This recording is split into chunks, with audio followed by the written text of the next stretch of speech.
Assalamualaikum warahmatullahi wabarakatuh. Perkenalkan saya Laili Novaliana dengan NIM 23000240009 dari kelas A.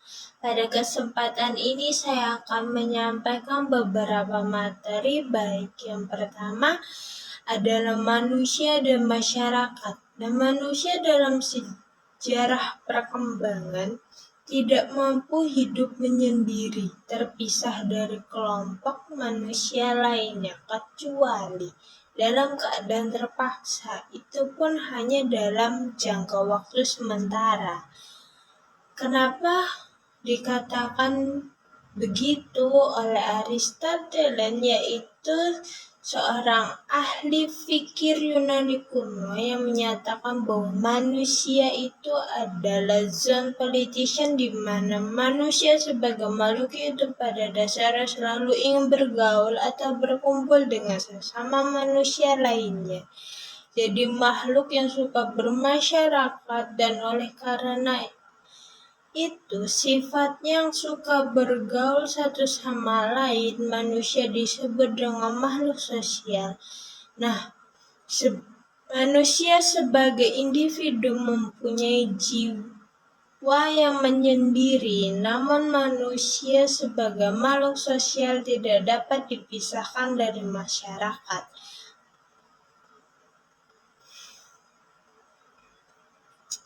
Manusia lahir, hidup, berkembang, dan meninggal dunia dalam masyarakat. Sebagai individu tidak dapat mencapai segala sesuatu dengan sendirinya secara mudah.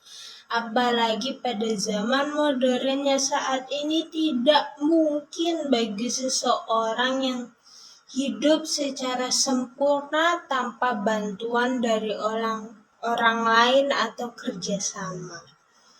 Nah, yang kedua ada masyarakat.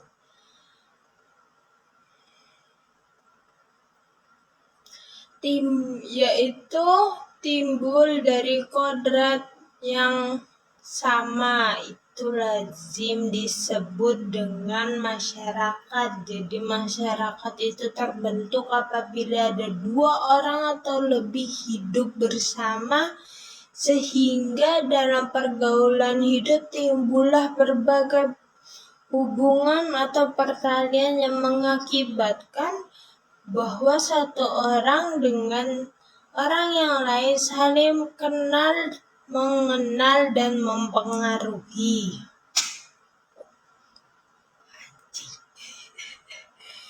Menurut golongan-golongan dalam masyarakat, adanya golongan ini disebabkan oleh beberapa faktor. Yang pertama, tertarik dengan orang lain tertentu. Yang kedua, memerlukan bantuan.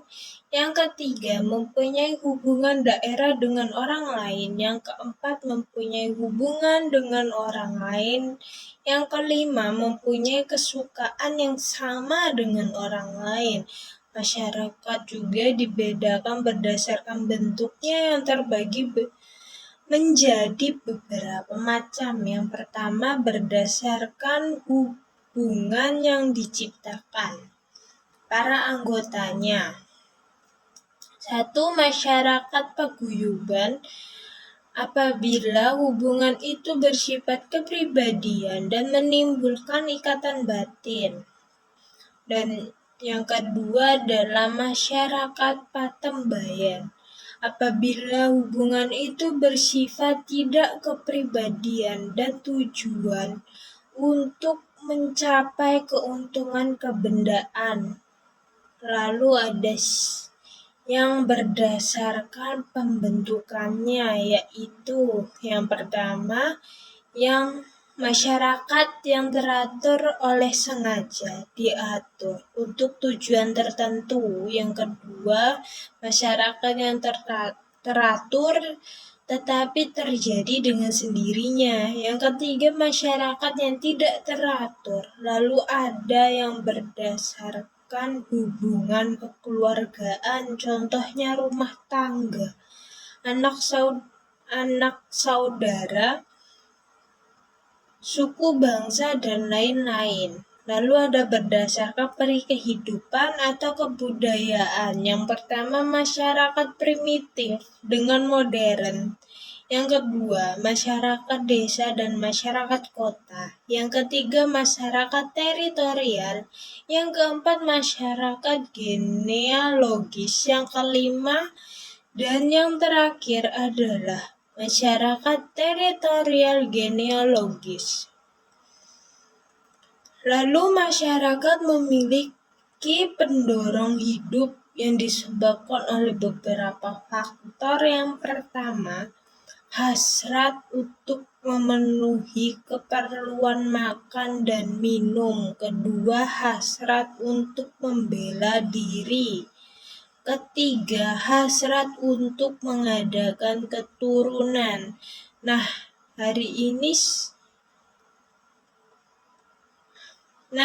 itu secara naluri yang dimana sudah ada pada diri manusia sejak ia dilahirkan, tanpa ada orang lain yang mengajarkan keperluan akan makan dan minum termasuk keperluan primer untuk segala makhluk hidup, baik hewan maupun manusia. Lalu dilanjutkan dengan pengertian hukum. Nah, apa sih sebenarnya hukum itu? Menurut Profesor Mr. Dr. L.G. Van Apeldoorn dalam bukunya yang berjudul Pengantar Ilmu Hukum bahwa tidak mungkin memberikan suatu definisi tentang apakah yang disebut hukum itu. Hal ini dikarenakan sulit untuk dibuat karena tidak memungkinkan untuk mengadakan yang sesuai dengan kenyataannya. Kurang lebih 200 tahun yang lalu, Immanuel Kant pernah menulis buku yang dimana para sarjana hukum mencari suatu definisi tentang hukum yang sesungguhnya. Ucapan Immanuel Kant hingga kini masih berlaku sebab telah banyak sarjana hukum yang mencari suatu pembatas hukum. Namun setiap pembatasan tentang hukum yang diperoleh belum pernah memberikan kepuasan. Lalu ada juga hukum berdasarkan pendapat para sarjana dalam hukum yang berjudul Pengantar Tata Hukum di Indonesia. Sudirman Kartohadirojo menulis, jikalau kita menanyakan apakah yang dinamakan hukum, maka kita akan menjumpai tidak adanya persesuaian pendapat. Berbagai perumusanlah yang dikemukakan. Adapun sebab mengapa hukum itu sulit diberikan definisi yang tepat ialah karena hukum itu mempunyai segi dan bentuk yang sangat banyak sehingga tidak mungkin tercakup keseluruhan segi dan bentuk hukum itu di dalam suatu definisi. Lalu apa aja sih unsur-unsur hukum? Nah, unsur hukum ini berisi tentang larangan dan perintah, dibuat oleh badan resmi yang berwajib, bersifat memaksa dan memiliki sikap tegas untuk yang mendapatkan sanksi. Lalu apa saja sih ciri-cirinya? Nah, yang pertama adalah perintah atau larangan. Lalu yang kedua adalah perintah atau larangan itu harus dipatuhi atau ditaati setiap orang sehingga tata tertib dalam masyarakat itu terpelihara dengan sebaik-baiknya. Lalu sifat dari hukum itu apa aja sih? Sifat hukum itu ada dua, yaitu mengatur dan memaksa. Jika tidak seperti itu, maka hukum tidak akan berlaku dan tidak akan ditaati. bukti. Lalu hukum juga bersifat melindungi. Lalu tujuan hukum adalah melindungi dan memberi kepastian kepada masyarakat dan hukum. Nah, begitulah penjelasan dari materi pertama. Lalu mari kita lanjutkan untuk materi yang kedua, yaitu sumber-sumber hukum. Nah, sumber hukum dibagi menjadi dua berdasarkan tinjauannya, yaitu sumber hukum material dan sumber hukum formal. Apa saja sih yang disebut sumber hukum material? Nah, sumber hukum material dapat ditinjau dari berbagai sudut, misalnya sudut ekonomi, secara sosiologi, filsafat, dan sebagainya. Terus ada sumber hukum formal yang dimana isinya berkaitan dengan undang-undang, kebiasaan, keputusan-keputusan hakim, traktat, dan pendapat sarjana atau doktrin. Nah, yang pertama itu ada undang-undang, ialah suatu peraturan negara yang mempunyai kekuatan hukum yang mengikat, diadakan dan dipelihara oleh penguasa negara. Peraturan perundang-undangan di Indonesia yang pertama sebelum masa Dekret Presiden 5 Juli 1959 berdasarkan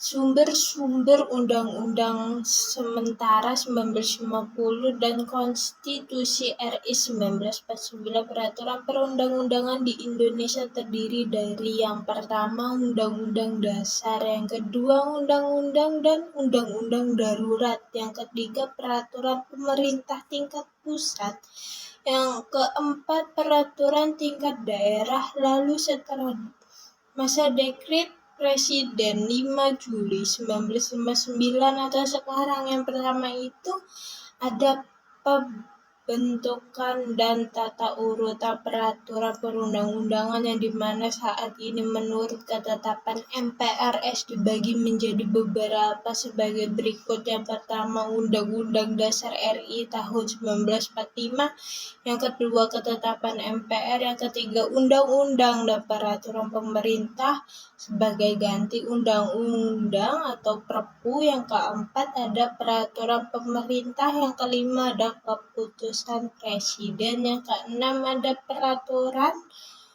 pelaksanaan lainnya. Lalu ada Undang-Undang Dasar 1945. Undang-Undang Dasar ialah hukum dasar tertulis, sedangkan di samping undang-undang ini berlaku juga hukum dasar yang tidak tertulis yang merupakan sumber hukum lainnya, misalnya kebiasaan, traktat, dan sebagainya. Lalu ada ketetapan MPR yang mengenai dua macam, yaitu ketetapan MPR yang memuat garis-garis besar dalam bidang legislatif yang dilaksanakan dengan undang-undang. Yang kedua ada ketetapan MPR yang memuat garis-garis besar dalam bidang eksekutif, dilaksanakannya dengan keputusan presiden. Lalu ada undang-undang. Undang-undang adalah salah satu bentuk peraturan perundangan yang diadakan untuk melaksanakan undang-undang dasar atau ketetapan MPR. Undang-undang dibentuk berdasarkan ketentuan dalam undang-undang dasar yang dinamakan undang-undang organik. Dan yang terakhir adalah peraturan pemerintah sebagai pengganti undang-undang atau Perpu.